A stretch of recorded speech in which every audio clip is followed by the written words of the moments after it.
am writing this under an appreciable mental strain, since by tonight I shall be no more.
Penniless, and at the end of my supply of the drug which alone makes life endurable, I can bear the torture no longer, and shall cast myself from this garret window into the squalid street below.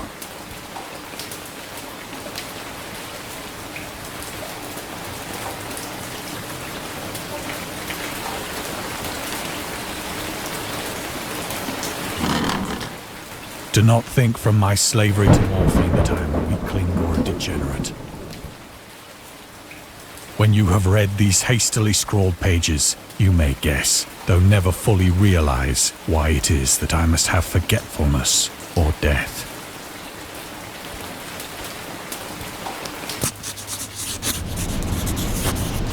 It was in one of the most open and least frequented parts of the broad Pacific that the packet of which I was supercargo fell a victim to the German sea raider.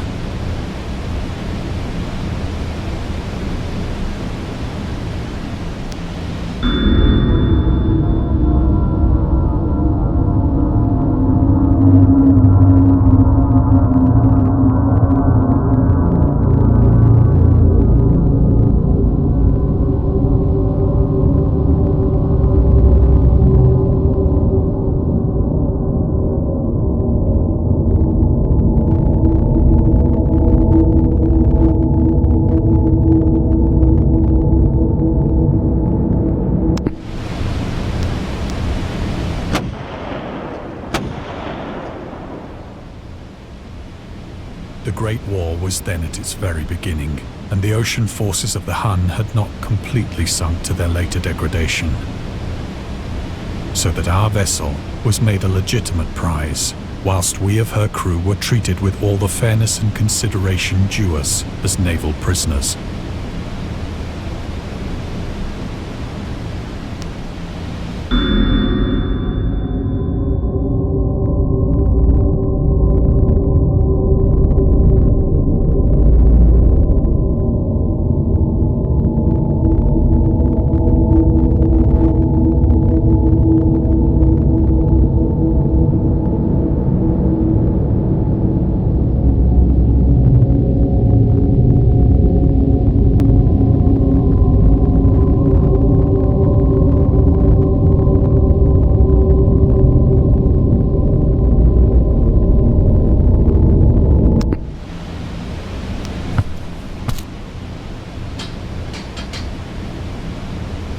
So liberal, indeed, was the discipline of our captors, that 5 days after we were taken, I managed to escape alone, in a small boat, with water and provisions for a good length of time.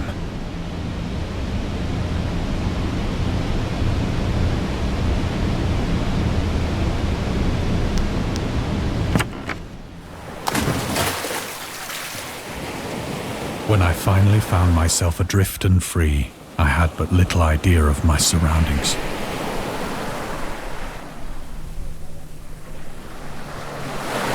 Never a competent navigator, I could only guess vaguely by the sun and stars that I was somewhat south of the equator.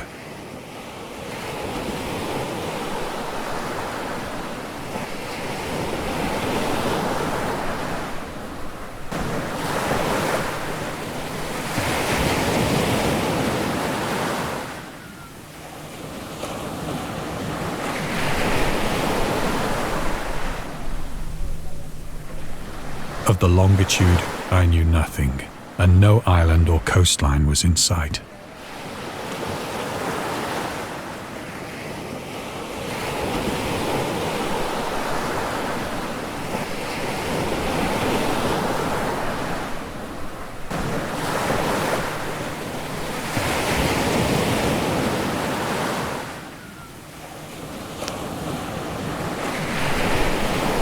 The weather kept fair, and for uncounted days I drifted aimlessly beneath the scorching sun, waiting either for some passing ship or to be cast on the shores of some habitable land.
But neither ship nor land appeared, and I began to despair in my solitude upon the heaving vastness of unbroken blue.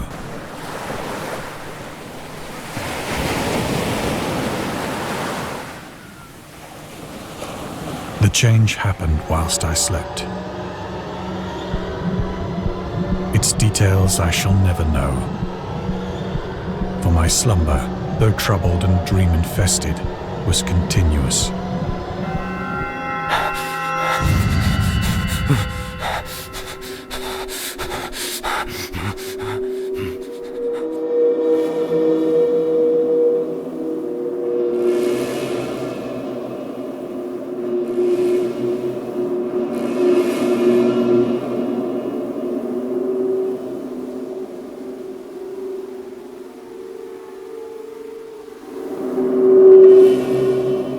When at last I awoke, it was to discover myself half sucked into a slimy expanse of hellish black mire, which extended about me in monotonous undulations as far as I could see.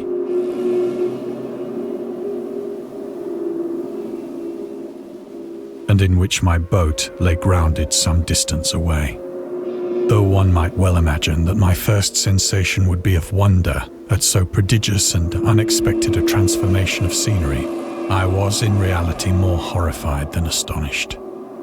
For there was in the air and in the rotting soil a sinister quality which chilled me to the very core. The region was putrid with the carcasses of decaying fish and of other less describable things which I saw protruding from the nasty mud of the unending plain. Perhaps I should not hope to convey in mere words the unutterable hideousness that can dwell in absolute silence and barren immensity. There was nothing within hearing and nothing in sight save a vast reach of black slime, yet the very completeness of the stillness and the homogeneity of the landscape oppressed me with a nauseating fear. The sun was blazing down from a sky which seemed to me almost black in its cloudless cruelty, as though reflecting the inky marsh beneath my feet.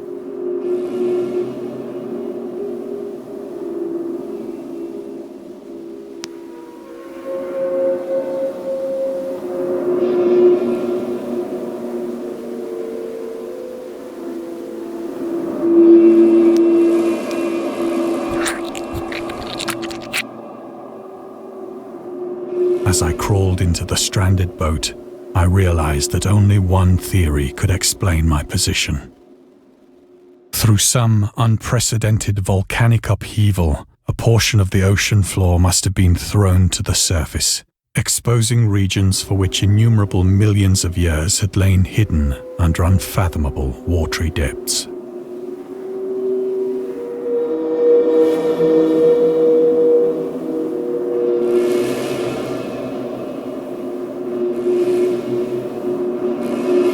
great was the extent of the new land which had risen beneath me, that I could not detect the faintest noise of the surging ocean, straining my ears as I might. Nor were there any seafowl to prey upon the dead things.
For several hours I sat thinking or brooding in the boat, which lay upon its side and afforded a slight shade as the sun moved across the heavens. As the day progressed, the ground lost some of its stickiness and seemed likely to dry sufficiently for traveling purposes in a short time. That night I slept but little, and the next day I made for myself a pack containing food and water, preparatory to an overland journey in search of the vanished sea and possible rescue.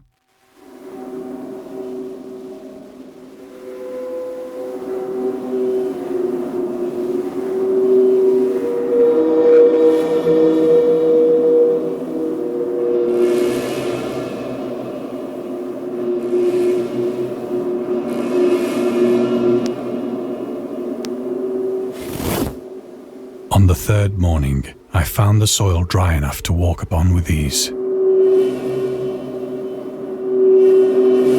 The odor of the fish was maddening, but I was too much concerned with graver things to mind so slight an evil, and set out boldly for an unknown goal.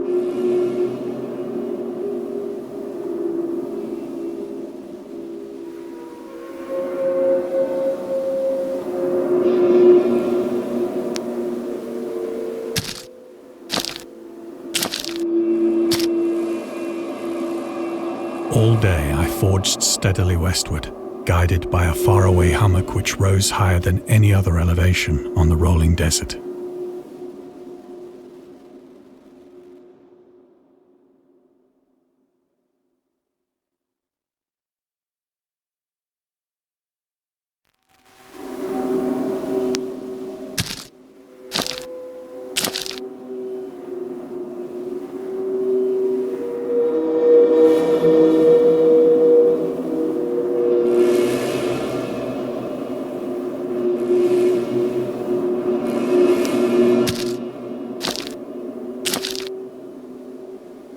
That night I encamped, and on the following day still travelled toward the hummock, though that object seemed scarcely nearer than when I had first espied it.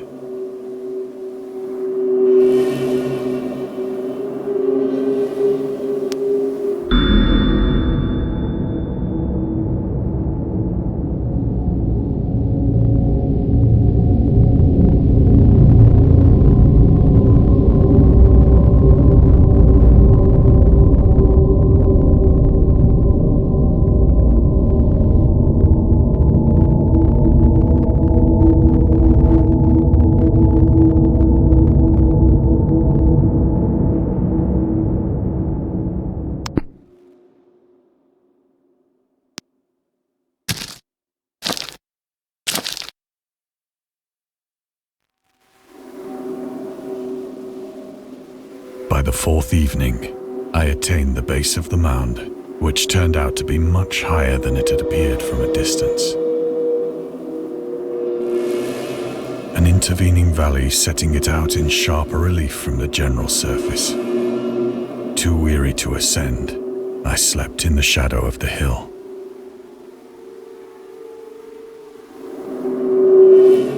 I know not why my dreams were so wild that night, but ere the waning and fantastically gibbous moon had risen far above the eastern plain,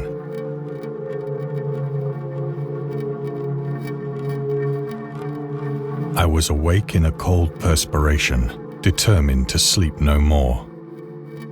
Such visions as I had experienced were too much for me to endure again. And in the glow of the moon I saw how unwise I had been to travel by day. Without the glare of the parching sun, my journey would have cost me less energy. Indeed, I now felt quite able to perform the ascent which had deterred me at sunset.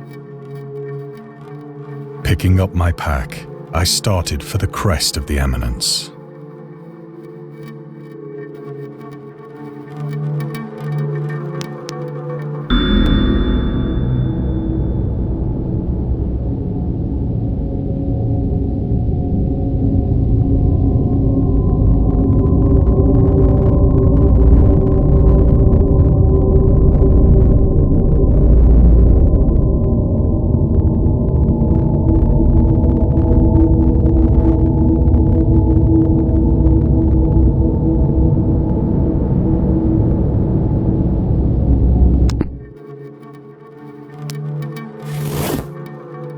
Said that the unbroken monotony of the rolling plain was a source of vague horror to me.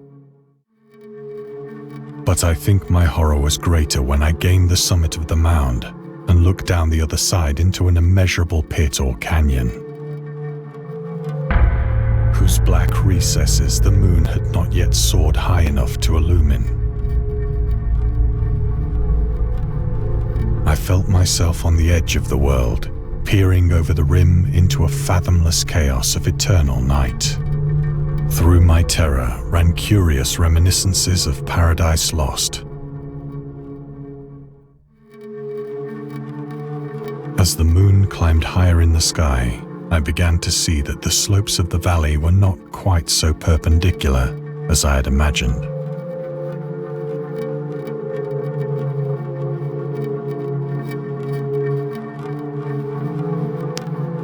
Ledges and outcroppings of rock afforded fairly easy footholds for a descent, whilst after a drop of only a few hundred feet, the declivity became very gradual.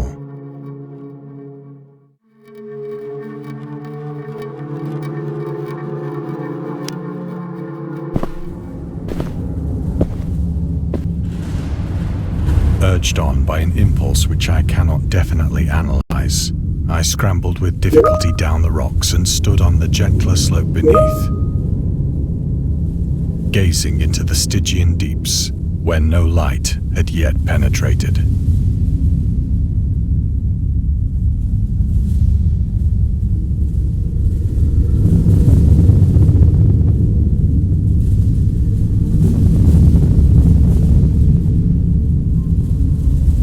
All at once, my attention was captured by a vast and singular object on the opposite slope, which rose steeply about 100 yards ahead of me.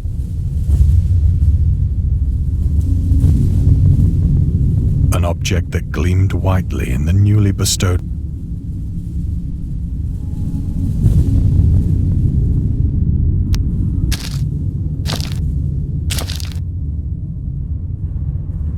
that it was merely a gigantic piece of stone, I soon assured myself. But I was conscious of a distinct impression that its contour and position were not altogether the work of nature. A closer scrutiny filled me with sensations I cannot express.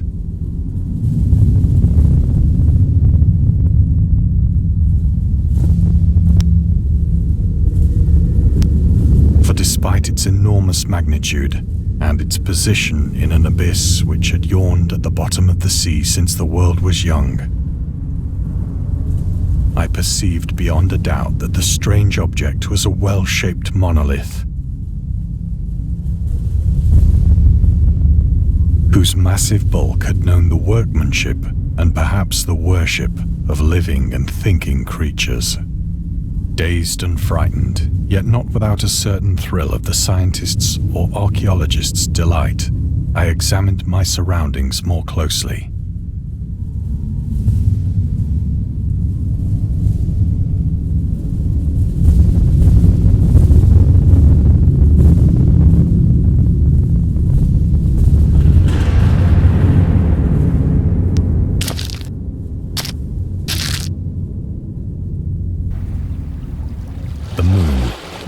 The zenith shone weirdly and vividly above the towering steeps that hemmed in the chasm, and revealed the fact that a far-flung body of water flowed at the bottom, winding out of sight in both directions and almost lapping my feet as I stood on the slope. Across the chasm, the wavelets washed the base of the Cyclopean monolith, on whose surface I could now trace both inscriptions and crude sculptures.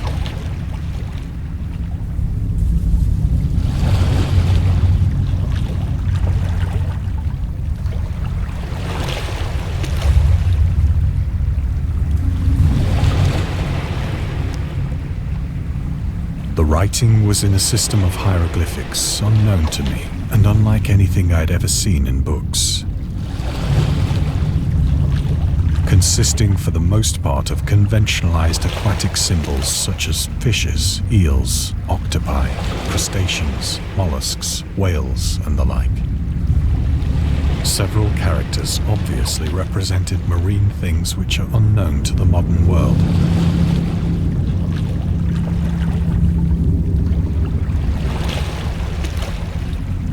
But whose decomposing forms I had observed on the ocean-risen plain. It was the pictorial carving, however, that did most to hold me spellbound.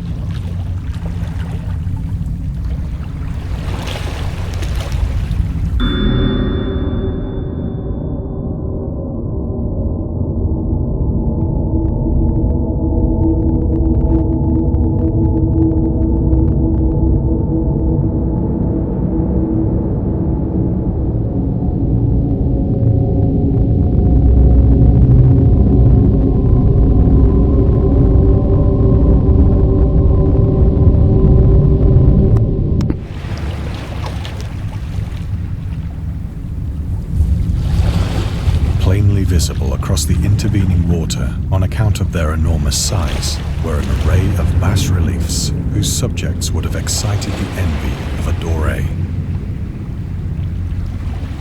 I think that these things were supposed to depict men, at least a certain sort of men, though the creatures were shown disporting like fishes in the waters of some marine grotto, or paying homage at some monolithic shrine which appeared to be under the waves as well.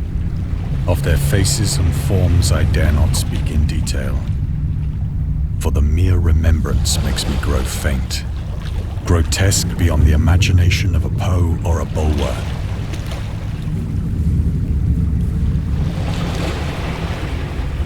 They were damnably human in general outline, despite webbed hands and feet, shockingly wide and flabby lips, glassy, bulging eyes, and other features less pleasant to recall. Curiously enough, they seem to have been chiseled badly out of proportion with their scenic background, for one of the creatures was shown in the act of killing a whale, represented as but little larger than himself. I remarked, as I say, their grotesqueness and strange size, but in a moment decided that they were merely the imaginary gods of some primitive fishing or seafaring tribe, Some tribe whose last descendant had perished eras before the first ancestor of the Piltdown or Neanderthal man was born.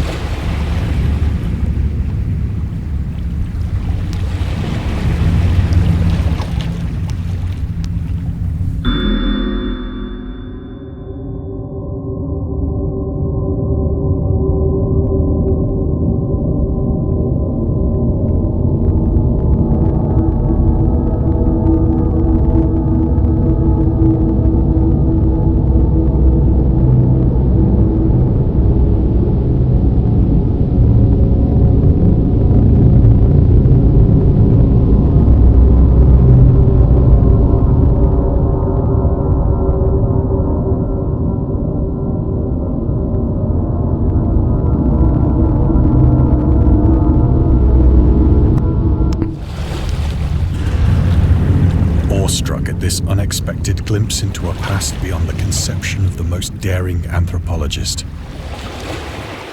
I stood musing whilst the moon cast queer reflections on the silent channel before me. Then, suddenly, I saw it. With only a slight churning to mark its rise to the surface, the thing slid into view above the dark waters.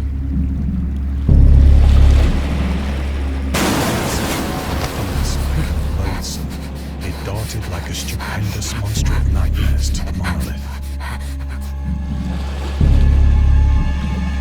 about which it flung its gigantic scales, while it bowed its hideous head and gave vent to certain measured sounds. I think I went mad then. Of my frantic ascent of the slope and cliff, and of my delirious journey back to the stranded boat, I remember little.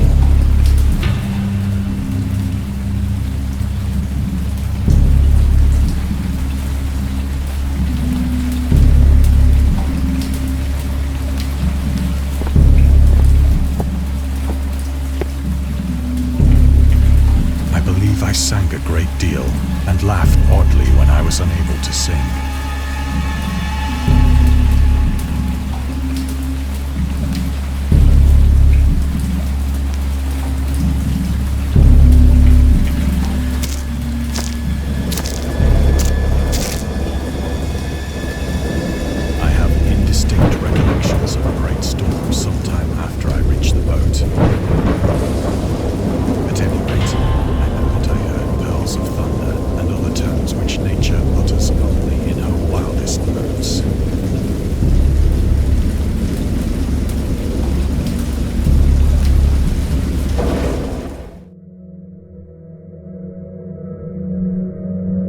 When I came out of the shadows, I was in a San Francisco hospital, brought thither by the captain of the American ship which had picked up my boat in mid-ocean. In my delirium, I had said much, but found that my words had been given scant attention.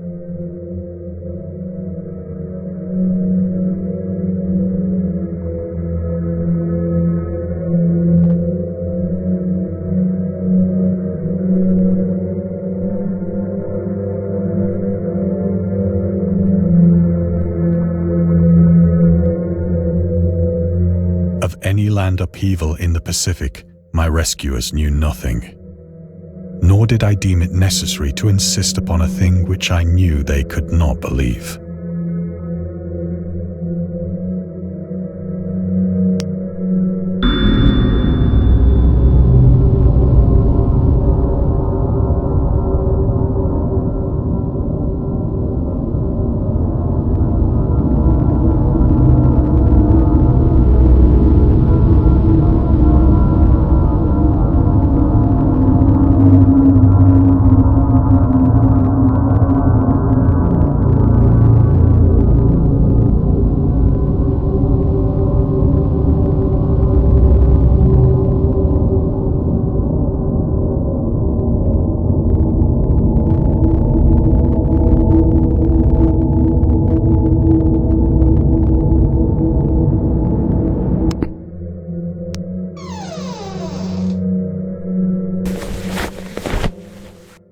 Once I sought out a celebrated ethnologist, and amused him with peculiar questions regarding the ancient Philistine legend of Dagon, the fish god.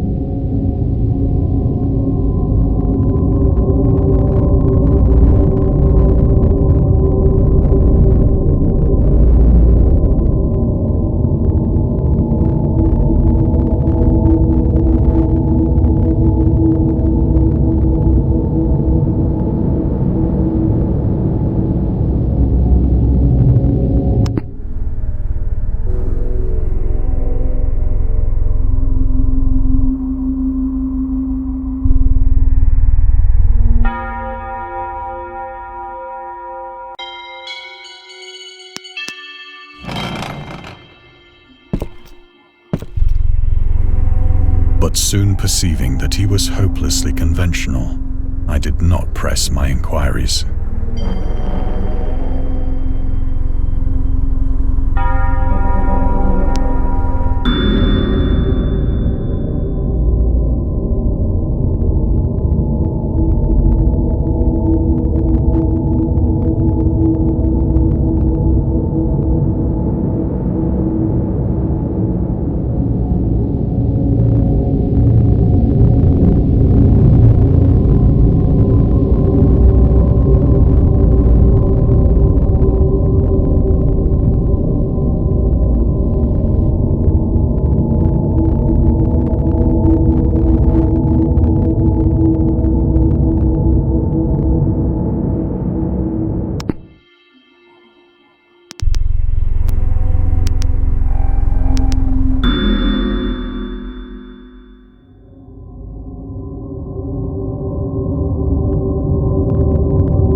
It is at night, especially when the moon is gibbous and waning, that I see the thing. I tried morphine, but the drug has given only transient surcease and has drawn me into its clutches as a hopeless slave. So now I am to end it all, having written a full account for the information or the contemptuous amusement of my fellow men.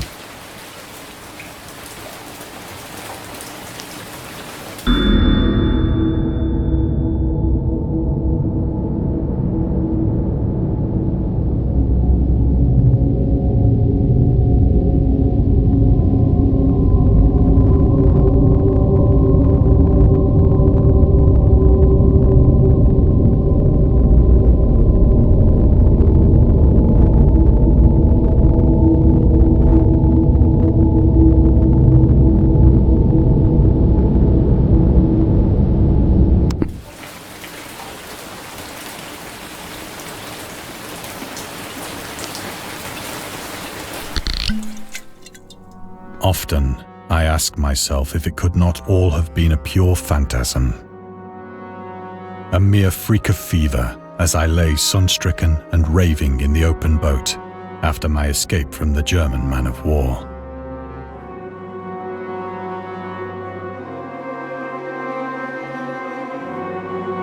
This I ask myself, but ever does there come before me a hideously vivid vision in reply.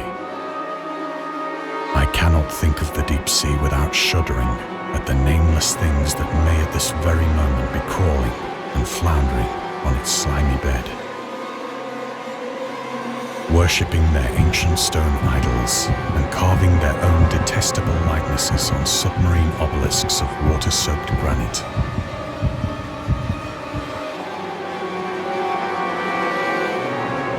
I dream of a day when they may rise above the billows to drag down into their reeking talons the remnants of puny, war-exhausted mankind. Of a day when the land shall sink and the dark ocean shall ascend amidst universal pandemonium.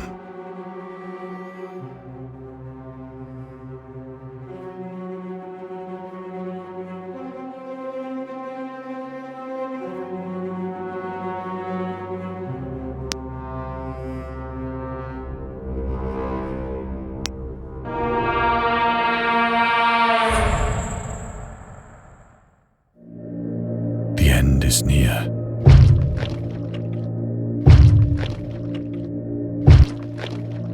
I hear a noise at the door, as of some immense slippery body lumbering against it.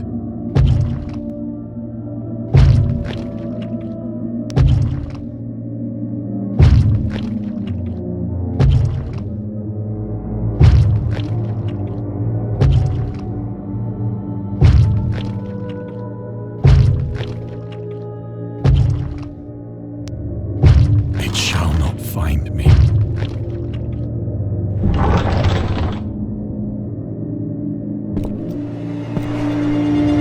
God, that hand!